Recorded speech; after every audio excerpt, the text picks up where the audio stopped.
একটা ঘরের নাম পলাশ আর আরেকটা ঘরের নাম হচ্ছে সোনাঝুরি। এখানে থাকার জন্য কংসাবতী নর্থ ডিভিশনের ডিএফও সাহেবের সঙ্গে যোগাযোগ করতে হবে। সুপ্রভাত বন্ধুগণ, good morning from a place between Gurap and Bardhaman. আমরা বেরিয়ে পড়েছি আবার একটা রোড ট্রিপে। এখন বাজে 5টা 13 মিনিট। আমরা বেরিয়েছি হচ্ছে 3টে 10-15 নাগাদ বাড়ি থেকে। তো আমরা কারা সেই পরিচয়টা একটু হয়ে যাক। হ্যালো, সরসিজকে অনেক ভিডিওতে দেখা গেছে, কিন্তু মাঝখানে নানা কারণে টাইমিং অ্যাডজাস্ট না হওয়াতে আমাদের একসঙ্গে বেরোনো হয়নি, অনেক দিন বাদে বেরোনো হচ্ছে। তো সরও কালকে রাত্রি আমার বাড়িতে চলে এসছে। এই হচ্ছে তৃতীয় জন টিকলু। দীর্ঘদিন বাদে আবার টিকলুর সঙ্গেও একসঙ্গে বেরোনো, সেই কুমারী পাসের পরে। ওর সঙ্গেও ঠিক টাইমের অ্যাডজাস্টমেন্ট হচ্ছিল না বলে একসঙ্গে ট্যুর হচ্ছিল না। 2019 টিকলু পাস থেকে বলছে 2019-এ আমরা একসঙ্গে বেরিয়েছিলাম, তারপরে 4 বছর বাদে। সকালবেলা বেরিয়ে আমরা প্রথমে টিকলুর বাড়ি থেকে টিকলুকে তুলি, তারপর স্টার্ট করি। এবার আমার বাড়ি থেকে বেরিয়ে 10 মিনিটের মধ্যেই দুবার করে ডিস্ট্রিক্ট চেঞ্জ হয়ে যায়। তো পুরুলিয়া যাওয়ার দুটো রাস্তা আছে আমার বাড়ি থেকে। একটা হচ্ছে বর্ধমান হয়ে, দুর্গাপুর হয়ে বা আসানসোল হয়ে, যেভাবেই বলি না কেন। আর একটা হচ্ছে কোলাঘাট হয়ে, ঝাড়গ্রাম হয়ে। তো আমরা যখন ঝাড়খণ্ড ঘেঁষা যে পুরুলিয়া সেই অংশটাতে যাই তখন কোলাঘাটের রাস্তাটাকে প্রেফার করি। আবার যখন একটু বাঁকুড়া ঘেঁষা পুরুলিয়ার দিকে যাই তখন এই রুটটাকে প্রেফার করি, অর্থাৎ বর্ধমান হয়ে যে রুটটা সেই রুটটাকে প্রেফার করি। এবার আমাদের যে গন্তব্য কাশীপুর, সেটা বাঁকুড়া সংলগ্ন পুরুলিয়া বলা যেতে পারে, সেই জন্য আমরা এই রাস্তাতেই বেরিয়েছি। তো আসার পথে কুয়াশা খুব একটা পাইনি, কুয়াশা যতটা পেয়েছি তার থেকে বেশি পেয়েছি ধুলো। কিছু কিছু পকেটে হয়তো ছিল কুয়াশা, কিন্তু সেরকম কিছু ছিল না। এবার রাত ছিল, অন্ধকার পুরো, এখনও অন্ধকার রয়েছে, সেই জন্য খুব একটা ওখানকার ভিডিও করিনি। তো জিটি রোডে উঠে আমরা খানিকটা এগোনোর পর মগরা গুরাপ রোড ধরি। মগরা গুরাপ রোড ধরে আমরা গুরাপের কাছে NH 19-এ আবার উঠি। বেশ ভালোই আসছিলাম, কিন্তু হঠাৎ করে মাঝখানে দেখি এক জায়গায় গাড়ি পুরো দাঁড়ানো পরপর লাইন দিয়ে। তো ডান দিক বাদিক করে অনেকটা তো এগোলাম, তারপর এক জায়গায় এসে পুলিশ আটকে দিল। সামনে দেখছি আগুন জ্বলছে, একটা গাড়িতে সম্ভবত আগুন লেগেছে। পুলিশই আমাদের একটা দেখিয়ে দিলেন, ওরা একটা বাইপাস মতন, আন্ডারপাস মতন, ধুলো ভর্তি, এবড়ো খেবড়ো, এখনও আন্ডার কনস্ট্রাকশন। সেটা দিয়ে তো চলে এসছি। এসে এবার এখন আমরা আমাদের যে লেনটা, সেই লেনটাতে ওঠার আর কোনো জায়গা খুঁজে পাচ্ছি না। তো ওই জন্য ফার্স্ট ব্রেকটাও নিলাম, একটু ভাবার চেষ্টা করছি এখন কিভাবে যাওয়া যায়, দেখা যাক। দাঁড়িয়েছিলাম, কাউকেই পাওয়া যাচ্ছিল না।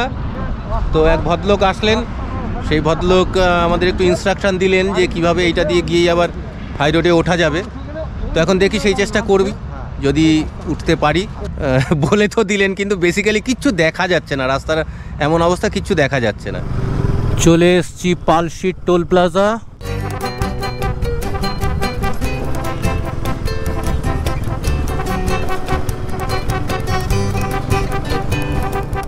চলে এসছি শক্তিগড়। ল্যাংচার বাড়িঘর, ল্যাংচা পাড়া শুরু হয়ে গেছে। ডানে বাঁয়ে দুপাশেই আদি, নব্য, পুরাতন, মাঝবয়সী সব ধরনের ল্যাংচার দোকান আছে। দিনের আলো ফুটেছে, কিন্তু কুয়াশার আবেশটা এখনও যায়নি। তো আমরা বর্ধমান পেরিয়ে এসছি, বাঁকুড়ার রাস্তা ধরেছি। ধরে ফার্স্ট মেজর ব্রেক, এখন চা খাওয়ার জন্য দাঁড়িয়েছি। চা বলতে আমাদের সেই বাড়ি থেকে করে আনা চা, চিনি ছাড়া লিকার চা, কুখ্যাত বা বিখ্যাত যাই বলুন, সেই চা আমরা খাবো। আর বাড়ি থেকে মোটামুটি আমরা 100 কিলোমিটারের কাছাকাছি চলে এসেছি। তো এখন একটা ব্রেক নেব, এখানকার কুয়াশাটা উপভোগ করব। গাড়ি যাচ্ছে।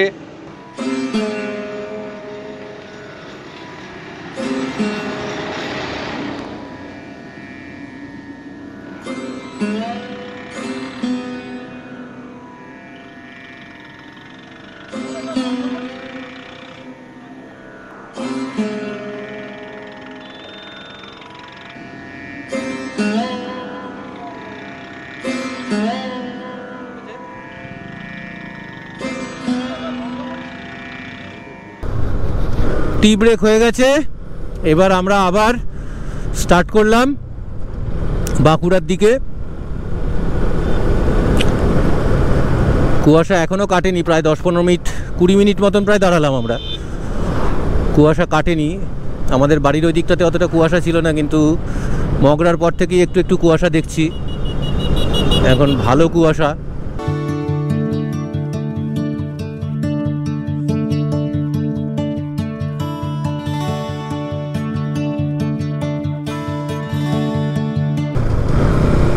কুয়াশার মধ্যে দিয়ে সকালের এই রাইডটা কিন্তু অসাধারণ।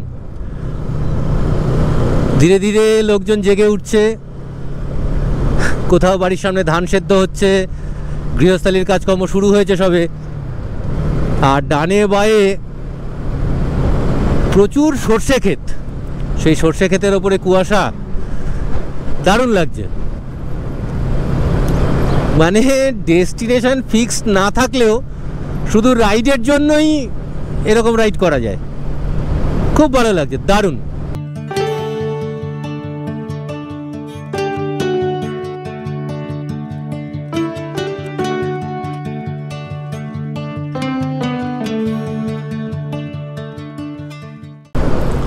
আমরা খণ্ডঘোষ পেরিয়েছি, বেশ খিদে খিদে খিদে খিদে পাচ্ছে, কিন্তু এখনো দোকানপাটের কাজকর্ম পুরোপুরি শুরু হয়নি।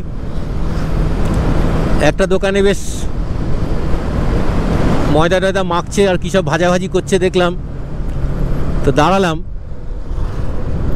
তখন ফুলুরি ভাজা হবে, কচুরি টচুরি হতে এখনো অনেক দেরি আছে, ওই জন্য আবার আমরা স্টার্ট করে দিলাম যে ঠিক আছে আর একটু এগোই, বেলিয়াতোরের দিকে যাওয়া যাক, তারপর দেখা যাবে এখন কি দাঁড়ায়।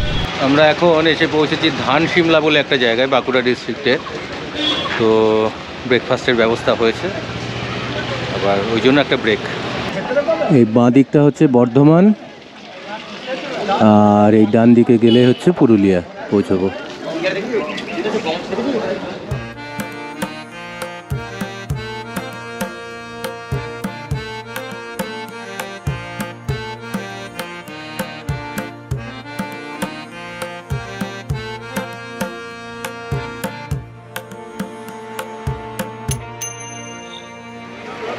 আমাদের হয়ে গেল ব্রেকফাস্ট। কচুরি হচ্ছে 5 টাকা করে, মিষ্টি রসগোল্লাও 5 টাকা, ল্যাংচাও 5 টাকা। টোটাল আমাদের বিল হলো 90। কচুরিটা নো ডাউট ভালো, কিন্তু মিষ্টি আমার অতটা ভালো লাগলো না, যদিও বাকিদের ভালো লেগেছে। চলো আবার যাওয়া যাক। সামনে এগিয়ে গিয়ে একটা ফাঁকা জায়গা দেখে একটু দাঁড়াবো, দাঁড়িয়ে চা খেতে হবে। লোকালয়টা ছাড়িয়ে গিয়ে দাঁড়াবো আবার।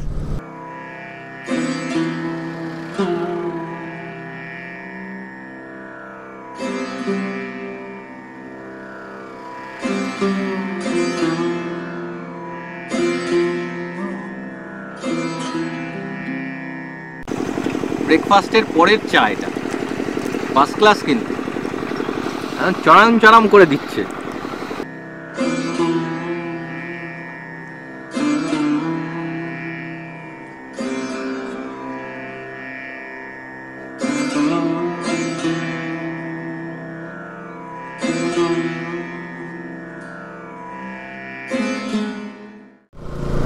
সোনামুখী বেরোচ্ছি, এবার সামনে আছে হচ্ছে বেলিয়াতোর, তারপর বাঁকুড়া, তারপর আমরা পুরুলিয়া ডিস্ট্রিক্টে ঢুকবো।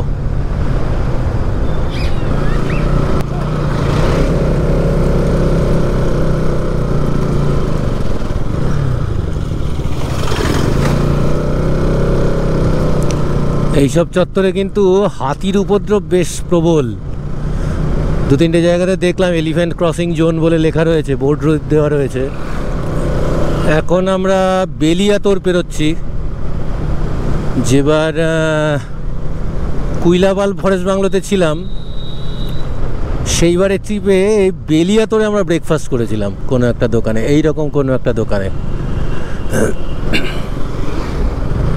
প্রচুর গরু দেখছি রাস্তায়, একটু আগে তো একজন আমার সঙ্গে ঠুকেই দিচ্ছিল।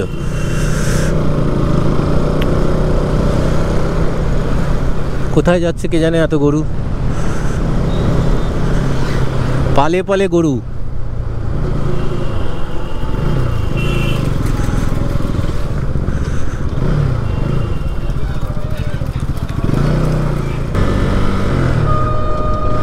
মিনিট 10 একটা পাওয়ার ব্রেক নেওয়া হলো।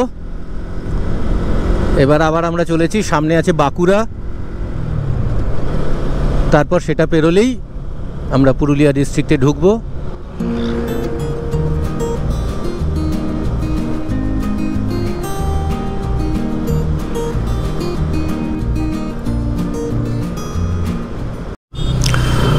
বাঁকুড়া শহরের চৌহদ্দিতে ঢুকে পড়েছি, তবে শহরে আমরা ঢুকবো না, এটা হচ্ছে বাঁকুড়া বাইপাস। এই যে বাঁকুড়া পৌরসভা এলাকার মধ্যে ঢুকে যাচ্ছে এটা, আর আমরা বাইপাস করে বেরোচ্ছি। এই রেলগেট বোধহয় পড়ে গেল পড়ে গেল পড়ে গেল পড়ে গেল পড়ে গেল পড়ে গেল পড়ে গেল পড়ে গেল না, পড়েনি, আমাদের পার হতে দিয়েছে। কাশীপুর ফরেস্ট রেস্ট হাউস থেকে আমরা এখন 11-12 কিলোমিটার মতন দূরে আছি, মোটামুটি চলে এসেছি। কিন্তু শেষ দিকে এখন একটু ব্রেক বেশি নিতে হচ্ছে, এখন ক্লান্তিটা একটু বেশি লাগছে। প্রথম দিকে যে এন্থু নিয়ে চলে আসছিলাম, এখন সেই এন্থু আর থাকছে না। আর এক গাদা শীতের জিনিসপত্র সব গায়ে চাপানো আছে, এখন সেগুলো তো বেশ মালুম হচ্ছে ভেতরটা। যাই হোক, এবারে একবারে ওখানে পৌঁছেই ফাইনাল ব্রেক হবে আর কি, আর মাঝখানে কোথাও দাঁড়াবো না। তাহলে চলুন শেষ পথটুকু চলে যাই শাঁ শাঁ করে।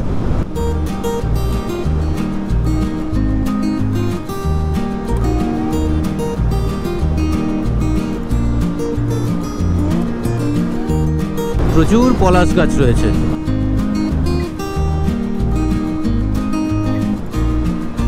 প্রচুর পলাশ গাছ। কাশীপুর চলে এসছি,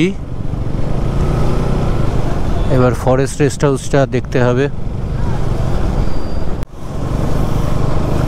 ফরেস্ট রেস্ট হাউস এখনো 2 কিলোমিটার দেখাচ্ছে এখান থেকে। কাছাকাছি চলে এসছি, সম্ভবত এই ডান দিকের এটা হতে পারে।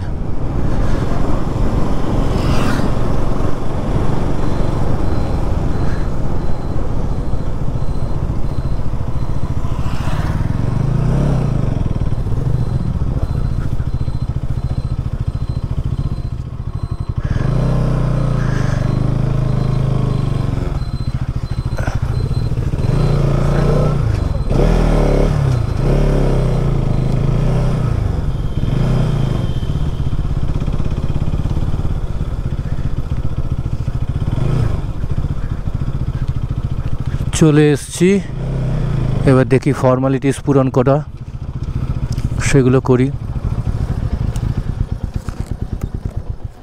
3 দিনের বুকিং আছে আমাদের। হ্যাঁ, 3 দিনের বুকিং আছে। আচ্ছা, ঠিক আছে। 27, 28, 29। আপনার নাম? লালু সই। ও আচ্ছা আচ্ছা, আপনার রান্নার অনেক প্রশংসা শুনেছি। মোটামুটি ঠিক আছে। আমরা পৌঁছে গেছি কাশীপুর ফরেস্ট রেস্ট হাউসে। আমাদের আগামী 3 দিনের এটাই ঠিকানা। এটাকে বেস করেই আমরা রঘুনাথপুর সার্কিটের বিভিন্ন জায়গায় ঘুরবো।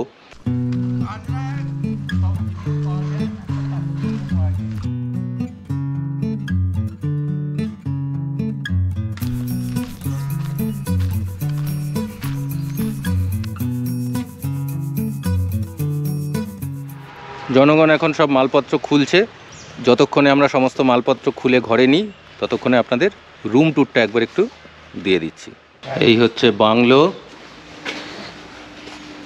এটা ডাইনিং রুম, ডাইনিংয়ের ব্যবস্থা এখানে। এই হচ্ছে একটা ড্রয়িং রুম,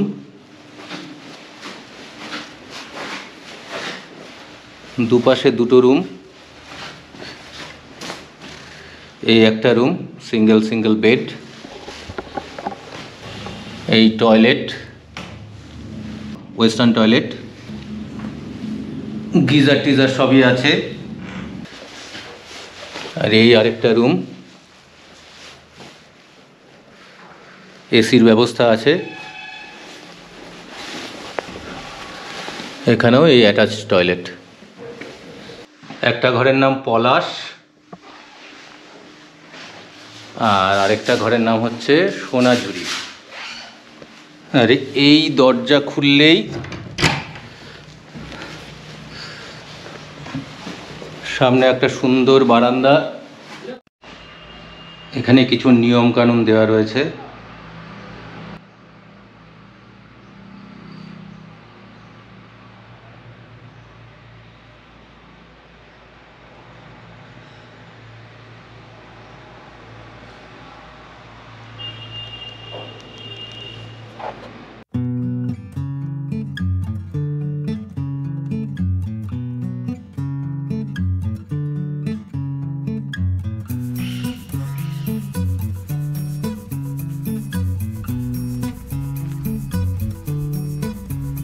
এবার বলি এখানে কিভাবে আসবেন। সড়ক পথে তো আমরা যে পথে আসলাম সেটাই আসার একমাত্র উপায়। আর যদি ট্রেনে আসতে চান তাহলে আদ্রা স্টেশন হচ্ছে এখান থেকে 7-8 কিলোমিটার মতন। হাওড়া থেকে ট্রেনে এসে তাহলে আদ্রায় নামতে হবে, তারপর একটা টোটো অটো ইত্যাদি ভাড়া করে এখানে চলে আসা যায়। এবার হচ্ছে সব থেকে গুরুত্বপূর্ণ বিষয়টা, এখানে থাকার অনুমতি কিভাবে পাওয়া যায়। এই কাশীপুর ফরেস্ট রেস্ট হাউস হচ্ছে কংসাবতী নর্থ ডিভিশনের আন্ডারে, তাই এখানে থাকার জন্য কংসাবতী নর্থ ডিভিশনের ডিএফও সাহেবের সঙ্গে যোগাযোগ করতে হবে, তিনি এখানে থাকার অনুমতি দেবেন। স্নান টান হয়ে গেছে, এবার লাঞ্চ। আজকে লাঞ্চে বিশেষ কিছু নয়, ভাত ডাল আর অমলেট।